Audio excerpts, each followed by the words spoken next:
Rankers पाठशाला YouTube channel पर आप सभी का हार्दिक स्वागत है। इस वीडियो में हम लोग जो उत्तर प्रदेश लोक सेवा आयोग द्वारा पीसीएस की परीक्षा आयोजित कराई जाती है, जिसमें दो पेपर होते हैं, सामान्य अध्ययन और दूसरा सामान्य अध्ययन 2 अर्थात सीसैट। तो सीसैट के पेपर में बहुत सारे ऐसे अच्छे विद्यार्थी होते हैं जो सामान्य अध्ययन का पेपर अच्छा करने के बावजूद भी सेकेंड पेपर अर्थात सीसैट में फेल हो जाते हैं, अर्थात वो क्वालिफाइंग मार्क्स भी नहीं ले पाते हैं। तो ये क्वालिफाइंग मार्क्स क्यों नहीं ले पाते हैं, उसके पीछे क्या रीज़न है, तो उसी पे हम लोग आज चर्चा करेंगे। और ये भी चर्चा करेंगे किस तरह से क्या स्ट्रेटजी अपनाई जाए कि इस पेपर में आसानी से 33% अंक लाया जा सके। तो सबसे पहले सामान्य अध्ययन द्वितीय अर्थात सीसैट के सिलेबस पे एक नज़र हम लोग डाल लेते हैं, फिर उसी के अनुसार एक स्ट्रेटजी बनाएंगे कि क्या स्ट्रेटजी अपनाई जाए कि इस पेपर में आसानी से 33% मार्क्स लाए जा सकें। तो आइए एक नज़र डाल लेते हैं अपने जो ये सिलेबस है आयोग द्वारा, उस पर डाल लेते हैं नज़र।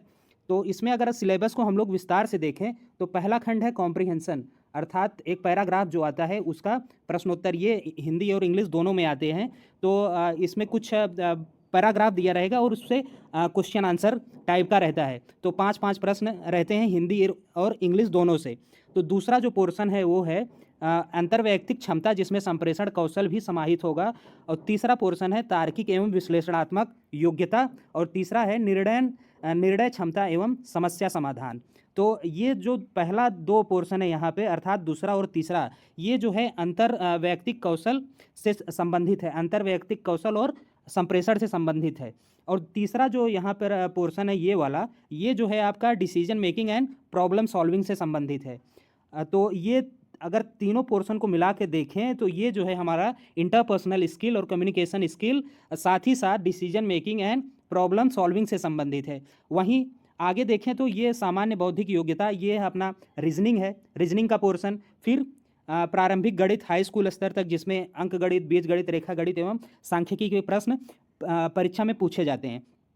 उसी तरह सामान्य अंग्रेजी हाई स्कूल स्तर की पूछी जाती है और सामान्य हिंदी भी हाई स्कूल स्तर की पूछी जाती है। अगर इनके अंकों का अगर बात करें तो सामान्य हिंदी का जो यहाँ पर पोर्शन है वो लगभग अगर देखा जाए 2018 से लेकर अब तक, तो यहाँ से 20 से 25 प्रश्न आपके हिंदी के होते हैं। वहीं अगर इंग्लिश की बात करें तो इसमें 15 प्रश्न होते हैं, 15 प्रश्न होते हैं।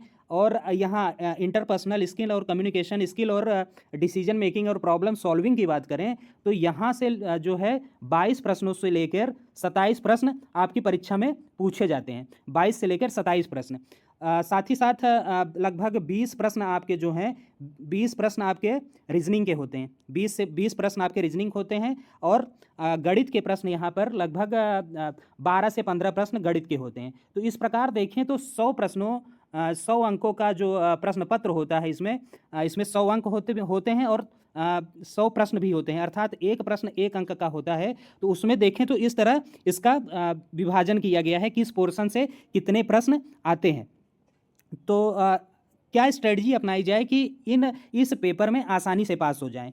तो स्ट्रेटजी इसकी यही है कि जिनका गणित और अंग्रेजी कमज़ोर हो वो हिंदी पे फोकस करें। हिंदी यहाँ पर 20 से 25 प्रश्न आती है, 20 से 25 प्रश्न हिंदी में अगर आप कम से कम 20 प्रश्न यहाँ पर सही करते हैं तो आप बहुत अच्छी स्थिति में हो गए। 13-14 प्रश्न आपको और चाहिए क्वालिफाइंग करने के लिए।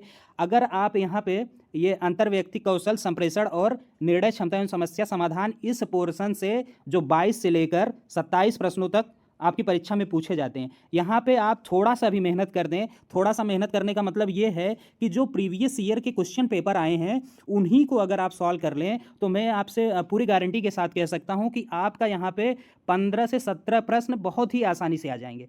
15 से 17 प्रश्न बहुत आसानी से आ जाएंगे। अब देखिए 15-17 प्रश्न यहाँ से अगर आप निकाल रहे हैं, 20 यहाँ से निकाल रहे हैं, तो बहुत आसानी से आप 35 से 38 प्रश्न आपका यही दो पोर्शन से हो जा रहा है। अब भाई, अब कुछ लोग जो तैयारी कर रहा है उतना तो उसको ज्ञान हो जाता है कि रीजनिंग के कुछ प्रश्न यहाँ पर आप आसानी से कर लेंगे। अगर 20 रीजनिंग आ रही है तो जिसका बहुत ही वीक होगा वो भी यहाँ पर 8 से 10 प्रश्न बहुत ही आसानी से रीजनिंग, क्योंकि यहाँ पे बहुत कठिन रीजनिंग नहीं आती है। तो इस प्रकार अगर आप का गणित और अंग्रेजी कमज़ोर है तो इन पोर्शनों को ध्यान देकर आप आसानी से एक क्वालिफाइंग मार्क्स ला सकते हैं। तो जो यहाँ पर सबसे महत्वपूर्ण चीज़ है, हिंदी तो आप पढ़ ही लेंगे, लेकिन अंतर्वैयक्तिक कौशल को इसी को ध्यान में रख के जो 22 से 27 प्रश्न आपकी परीक्षा में पूछे जाते हैं, इसी को ध्यान में रख के हमने एक सीरीज चलाया है PYQ का सीरीज चलाए हैं। उसी में आपका इन सारे प्रश्नों को कवर करा दिया जाएगा।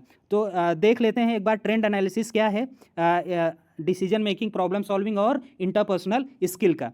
तो अगर देखें तो 2024 का जो प्रश्न पत्र था उसमें 24 प्रश्न इस पोर्शन से आया है, 24 प्रश्न इस पोर्शन से आया। अगर वहीं 2023 की बात करें तो 23 प्रश्न आया हुआ है, 2022 में 23 प्रश्न आया हुआ है, 2021 में 27 प्रश्न आया हुआ है, वहीं 20 में 23 और 19 में 22 प्रश्न आया हुआ है। तो इस प्रकार अगर इंटरपर्सनल स्किल पे हम लोग जो इसका PYQ है उसी पे ध्यान देकर अगर थोड़ा मेहनत कर दें और PYQ को अच्छे से कर लें तो आसानी से 15 से 18 प्रश्न यहाँ से निकाल सकते हैं। और हिंदी के 20 से 25 प्रश्न जो आते हैं, अगर थोड़ा सा भी उसमें पढ़ लें तो 18 से 20 प्रश्न वहाँ से आसानी से आप कवर कर लेंगे। इस प्रकार सी साइड का पेपर आप इन 2 पोर्शन को ही अच्छे से करके आप आसानी से क्वालिफाई कर लेंगे। तो कल से जो है हम इसी इंटरपर्सनल स्किल और कम्युनिकेशन स्किल को ध्यान में रख के एक सीरीज चलाएंगे। उम्मीद करता हूं कि आप उस सीरीज़ को देखेंगे और पसंद करेंगे। तो मिलते हैं कल की वीडियो में, तब तक के लिए धन्यवाद।